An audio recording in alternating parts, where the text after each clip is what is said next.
Hi, I'm Will Bangura. I'm a certified dog behaviorist and the founder of Phoenix Dog Training. And for more than 35 years, I've helped pet parents resolve aggression, reactivity, anxiety, fears, phobias, separation anxiety, and other serious behavior problems. Today, we're talking about board and train programs. Should you send your dog away for training? For most dogs, my answer is no. In fact, for dogs struggling with aggression, reactivity, anxiety, fears, phobias, or separation anxiety, board and train is often one of the worst decisions a pet parent can make. Let me explain why. The biggest problem with board and train has nothing to do with the dog. It has everything to do with the pet parent.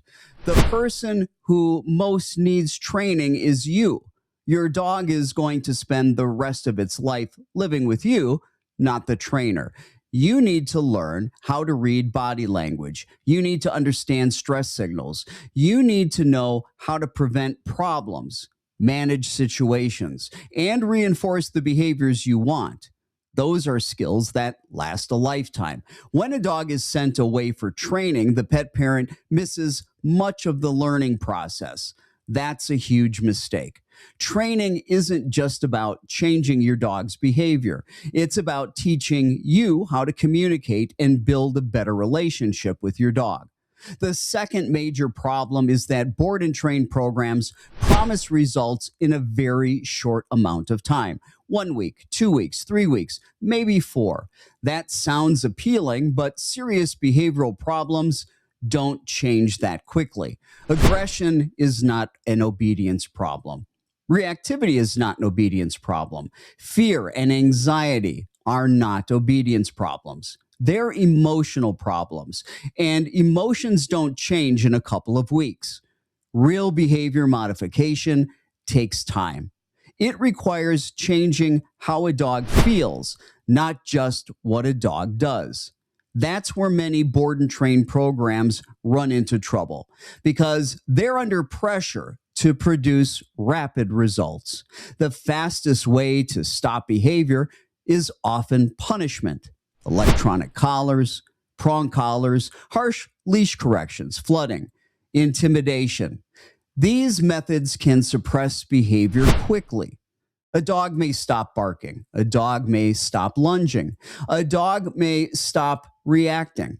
But stopping behavior isn't the same as changing emotion.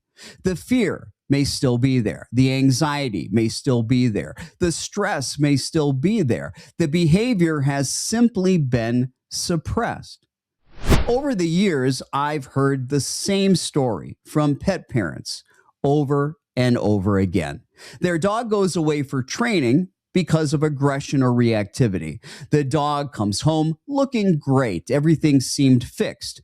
Then 2 weeks later, or a month later, maybe 2 months later, the problem starts returning.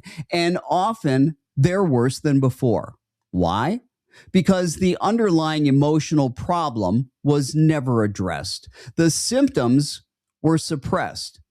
The emotions remained. Now, not every board and train program is abusive. Not every trainer is inherently causing harm. But board and train creates another concern: lack of transparency. You're not there.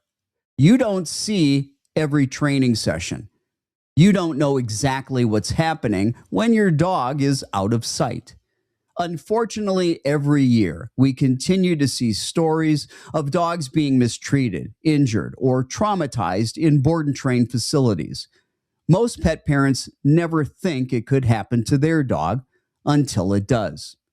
So, is there ever a place for board and train? In my opinion, yes.